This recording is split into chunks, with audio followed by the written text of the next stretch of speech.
যে মানুষটার জিন্দেগিতে কোনো গুনাহ ছিল না, যিনি জীবনে একটা মিথ্যা বলেন নাই, কারো সঙ্গে একটা দুর্ব্যবহার করেন নাই, কারো আমানতের খেয়ানত করেন নাই, যিনি সাদিকুল মাসদুক, যিনি সমস্ত মানব জাতির জন্য যিনি রহমত, যিনি কুল কায়নাতের জন্য রহমত, যিনি আল্লাহ পাকের হাবিব, যিনি আল্লাহ পাকের খলিল, যিনি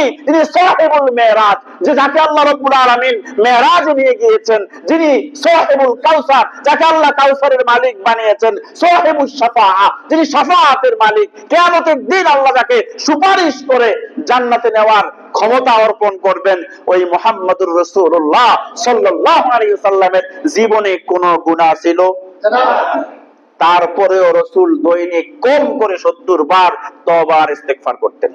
আমাদের জীবনে কোনো গুনাহ নাই, ইস্তেগফার